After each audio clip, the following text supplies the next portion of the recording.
Today, we'll be talking about justice. How do we define what is just, and how do we create a just society? Some will say that the moral answers should come from religious texts like the Bible, the Quran, or the Bhagavad Gita. But these holy books often disagree with one another, as the gods they say to worship often conflict in teachings as to how we should live.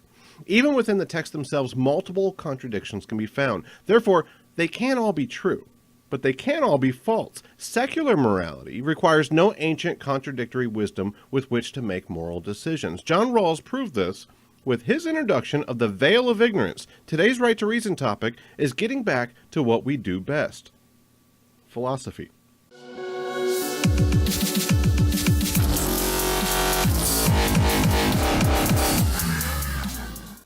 I've noticed that when I want to make an argument about a just society, it often becomes difficult to slip through a citizenship's cognitive dissonance, which they'll often confuse for patriotism, if I use their own country as the example. After recent popular podcasts, I've noticed that I'm collecting a lot of listeners from all over the world, but I'm only getting 1% from Switzerland. So to my Swiss audience, I apologize, but I'm going to use you as the example today. The top 1% of Switzerland's citizens hold half of the overall wealth of the country. Children from wealthier families are twice as likely to continue their academics into college. And men earn 20% more than the women working the exact same job. That doesn't sound fair, right? It certainly is not just. Switzerland is a good example because their economic system is actually fairer than most others, including the United States. If we can criticize them, then we should easily be able to admit that the current economical and sociological systems of the world are unjust. Well, how would we create a just system? It's actually not as complicated as you might think, or as complicated as the powers that be tell you it is. John Rawls was an American moral and political philosopher that held professorships at both Oxford and Harvard universities. His magnum opus was a theory known as the veil of ignorance, which he presented in 1971 and is regarded as one of the primary texts in political philosophy and the most important work in moral philosophy since the end of World War II. Rawls proposed the following thought experiment. People making political decisions imagine that they know nothing about the particular talents, abilities, tastes, social class, and positions they will have within a social order. When such parties are selected, the principles for distribution of rights, positions, and resources in the society in which they live, this veil of ignorance prevents them from knowing who will receive a given distribution of rights, positions, and resources in that society. Let's make it a little bit easier to understand, okay? Imagine if you bring your kids to my daughter's birthday party, okay? Let's say there are dozens of kids all together. It's time for cake, and I tell my sweet little princess that she gets to cut her birthday cake and give everyone their pieces. She gets to choose how much everybody gets, right? She cuts her first and makes it like half the whole freaking cake, okay? The other 11 kids then get like a very tiny little sliver of cake thereafter. Kids are starting to cry, and it's getting a bit annoying because regardless if you're a parent or a child, everyone is very aware that this cake cutting plan was really unfair.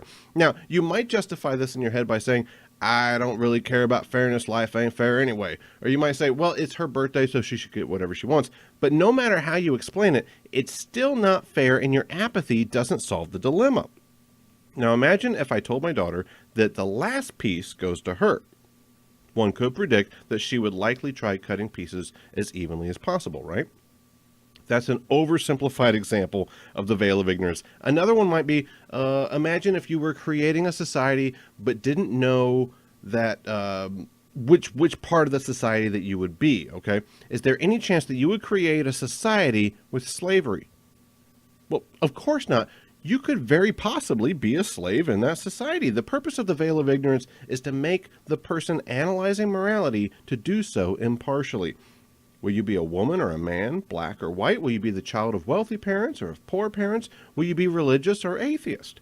You don't know, and that's what makes you be impartial.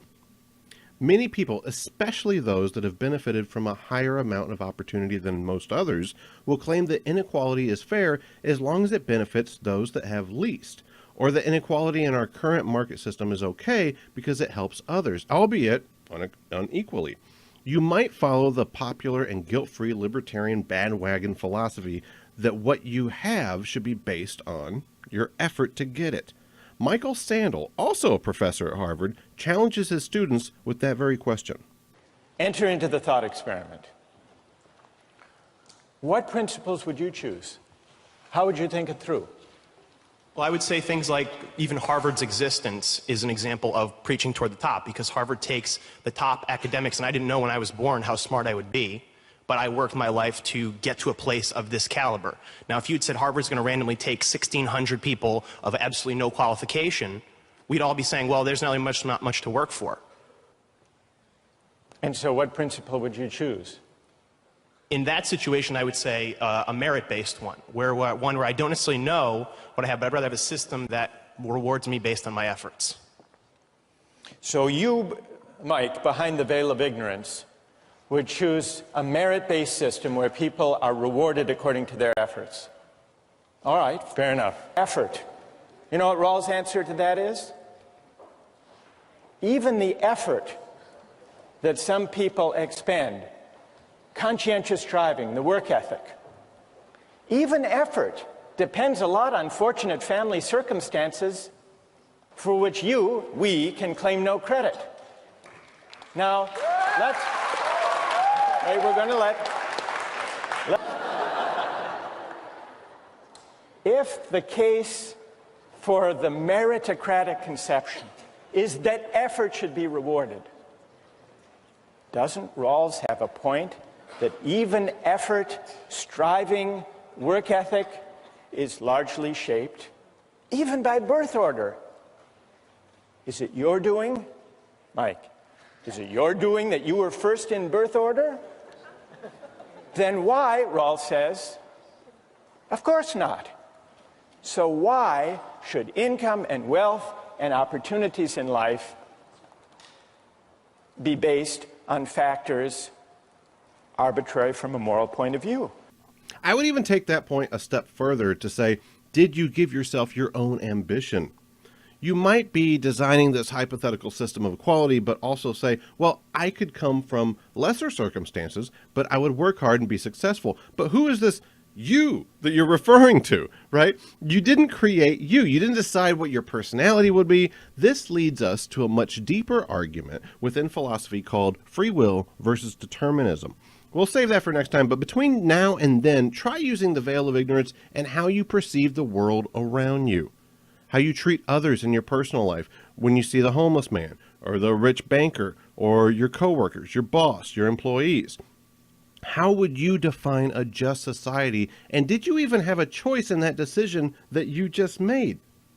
Do you have free will, or is everything just determined for you? We'll get into the latter part of that next time.